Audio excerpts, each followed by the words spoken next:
Prezados irmãos, o nosso boa noite. É com prazer imenso que estamos novamente aqui na casa, depois de um longo período, né? E agradecemos então a direção pela oportunidade. Nós trouxemos para nossa fala de hoje uma mensagem que está nesse livro, As Maravilhosas Parábolas de Jesus, de Paulo Alves Godoy. E essa mensagem vem de Jesus, né? Mas que foi escrita pelo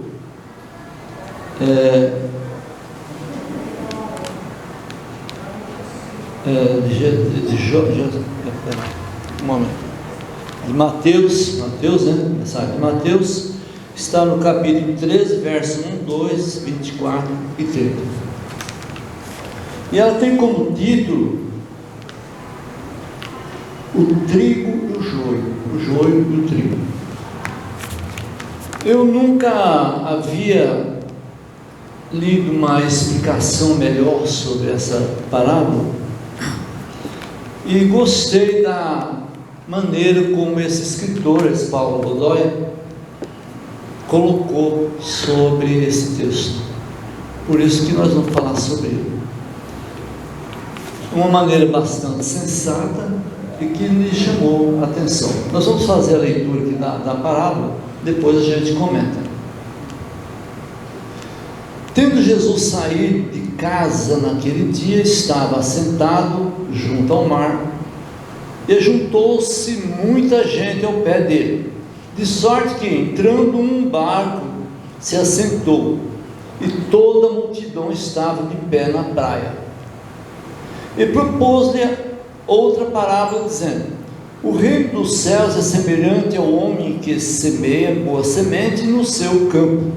Mas, dormindo, os homens veio, e seu inimigo semeou o joio no meio do trigo, retirou-se. E quando a erva cresceu e frutificou, apareceu também o joio. E os servos de pai de família, indo ter com ele, disseram-lhe: Senhor, não semeaste tu no teu campo boa semente? Por que tem então joio? E ele lhes disse: um inimigo é quem fez isso. E os servos lhe disseram: queres que, pois, vamos arrancá-lo? Porém, ele lhes disse: não, para que, ao colher o joio, não arranqueis também o trigo com ele. Deixai crescer ambos juntos até a ceifa.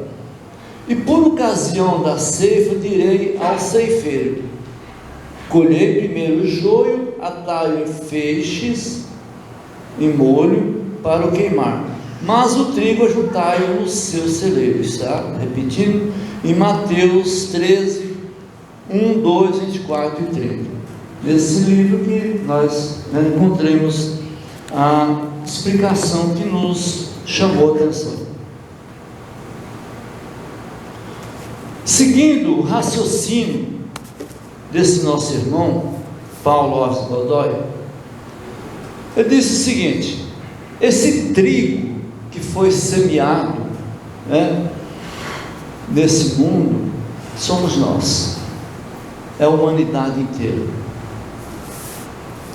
Deus fez tudo certo, fez tudo perfeito, criou o ser humano simples e ignorante, todos iguais,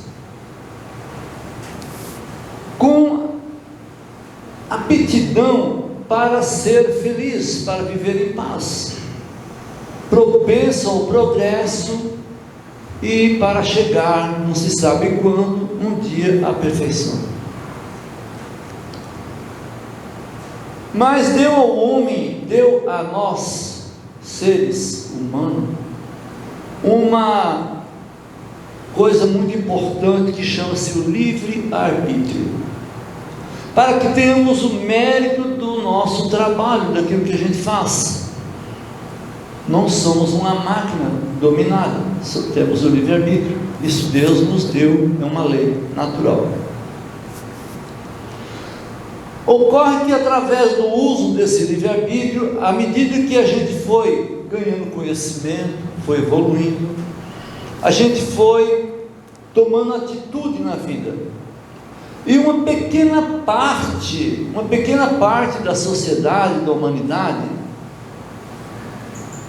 partiu para o lado bom, para o lado do bem, procurou obedecer os mandamentos, obedecer a lei de Deus que está em nossa consciência. Esse continua sendo trigo, continua sendo os grãos que foi semeado, da maneira como foi.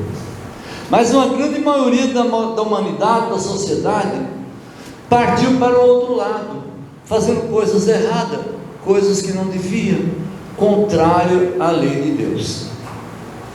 Consequentemente, veio as provações futuras, veio as expiações em encarnação futura, e essas pessoas se rebelaram, essas pessoas se sentiram mal no sofrimento, porque até então não sofria, estavam na região de conforto, porque era simples e ignorante, não tinha sofrimento.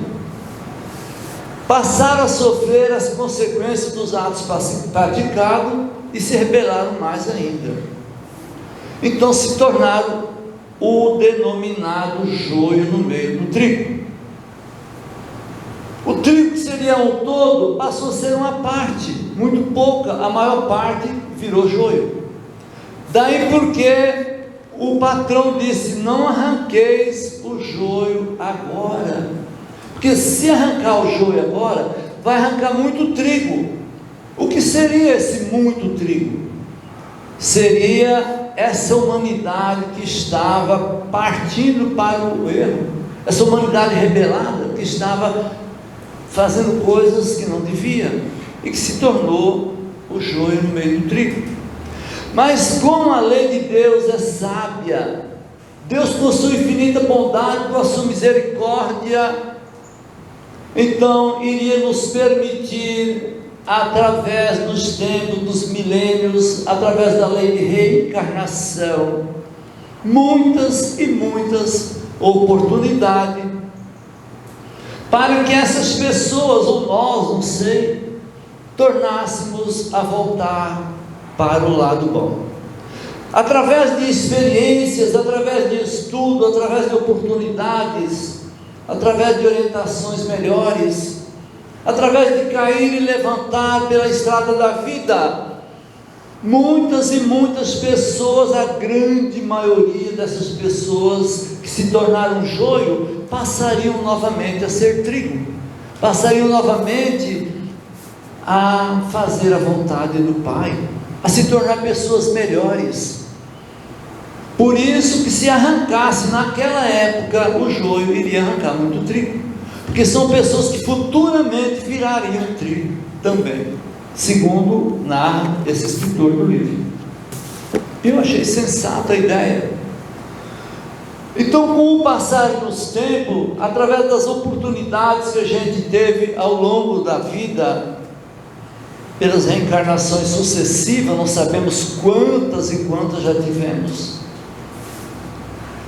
diminuiu uma barbaridade o joio, aumentou uma barbaridade o trigo, e está chegando o momento da transição, está chegando o momento da colheita, está chegando o momento que o pastor vai chegar e dividir o rebanho, vai dizer às ovelhas: passe para a direita, e aos bodes para a esquerda, como tem que ser, como deve ser. Está chegando o momento em que somente aquelas pessoas irretíveis, aquelas pessoas realmente maldosas, que são considerados verdadeiros satanás no meio da humanidade, que estão roubando a paz, roubando a tranquilidade, roubando a vida melhor das pessoas, essas continuam sendo o joio no meio do trigo. Então, no momento da colheita está chegando, em que o trigo está maduro, e que será feita essa colheita, mas antes da colheita será cortado o joio. Esse joio será atado em feixes, lançado no fogo exterior, onde haverá choro e ranger de dentes. Faz sentido. Assim, desta forma, para que haja felicidade no mundo, para que haja paz na sociedade, essas pessoas serão sugadas, segundo a doutrina espírita, para outros planetas, compatível com o grau de evolução delas, já que elas são refratárias, não querem evoluir, não querem progredir. Tem que ser tirado do meio da sociedade esse joio, deixar somente o trigo, o bom grão, para alimentar as pessoas, porque seria impossível haver paz na terra se não tirar o meio do trigo esse joio, porque poucas pessoas, diminuiu bastante, são muito poucas as pessoas que estão irredutíveis, que não querem obedecer à lei, que não querem obedecer à voz da consciência, que não querem ser cristão, que não querem obedecer à lei do amor, que não querem progredir, que não querem acompanhar a evolução do planeta, essa transição planetária que está ocorrendo, queiramos ou não, ela está acontecendo, e elas roubam a paz da sociedade toda. Então essas pessoas que são o joio, será arrancada, atada em feixe, lançada no fogo exterior, onde haverá choro e ranger de dentes.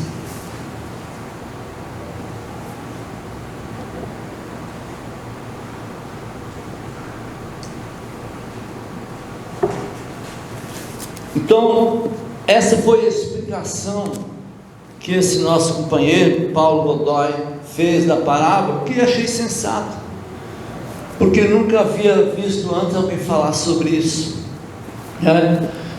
E nós temos que, na verdade, entender que o planeta está transformando, né, de prova e expiação para um mundo de regeneração. Não há data limite, não se sabe datas limite, mas está se transformando. E só haverá paz na terra quando a humanidade como um todo estiver mais ou menos equilibrada. O Evangelho segundo o Espiritismo, no seu capítulo 6, diz o seguinte: não haverá paz no mundo enquanto for derramado o sangue do homem pelo próprio homem. Então isso me parece um pouco longe ainda de acontecer, a não ser que esse joio seja realmente arrancado. Diz ainda: Deus não quer aniquilar a espécie humana. Deus não quer aniquilar, porque não era difícil se Ele quisesse. Essa pandemia já deu um susto. Imagina se viesse aí uma gripe espanhola novamente, pudesse morrer metade da humanidade. Não era difícil se Deus quisesse, mas Deus quer que os homens, ajudando-vos uns aos outros, mortos e vivos, encarnados e desencarnados, possais evoluir e chegar à felicidade, chegar à paz. Mas isso só é possível quando, num geral, a humanidade estiver mais ou menos equilibrada, já numa situação melhor, sem esse joio para atrapalhar, sem essas pessoas iníquas que causam tanto dano na sociedade, que criam tantos problemas para a sociedade. Então esse joio haverá de ser arrancado e jogado no fogo. Queiramos nós ser joio ou queiramos ser o trigo? Aí cabe a nossa consciência imaginar de que lado nós estamos. Será que desde o início a gente já era trigo? Será que desde o início a gente partiu para o lado bom, para o lado das coisas boas? Ou será que a gente também era joio e se transformou em trigo? Ou será que a gente ainda continua sendo joio, não transformamos em trigo? Está aí a orientação para que a gente possa fazer uma análise de consciência e entender E que lado que nós estamos? Será que nós também vamos fazer parte desse joio que vai ser arrancado, que vamos ser transferidos para outros planetas? Primitivo, planeta onde não existe ainda o progresso, que é hoje igual foi a Terra há milhões de anos atrás. A oportunidade está dada, a voz dos Espíritos está em nossa mente, nos orientando, nos facultando meio de saber o caminho a trilhar. A questão 621 do Livro dos Espíritos, Kardec perguntou: onde está escrito a lei de Deus? E ele diz: é na consciência. Todos nós temos consciência de que qual é a lei de Deus. Ela nos cobra, ela nos mostra o caminho a ser seguido. Se a gente não seguir, não é por falta de orientação. Além da doutrina espírita, temos a nossa consciência que nos mostra. A nossa consciência já não está mais adormecida, a nossa consciência já está desperta. A gente já tem convicção quando erramos e quando acertamos. E todos nós, quando cometemos um erro um pouco mais forte, a gente sofre a dor da consciência. Às vezes a gente se arrepende, às vezes a gente até chora, porque ofendeu um grande amigo, porque fez coisas que não devia, porque a nossa consciência já está desperta. Diz o Evangelho, tal qual a consciência de Pedro quando negou Jesus pela terceira vez.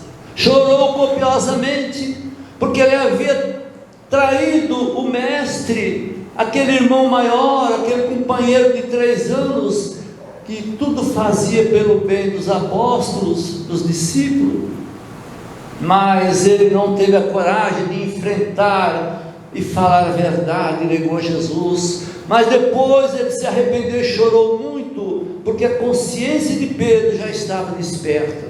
A nossa também está. Somos inteligentes, somos seres inteligentes, já evoluímos bastante.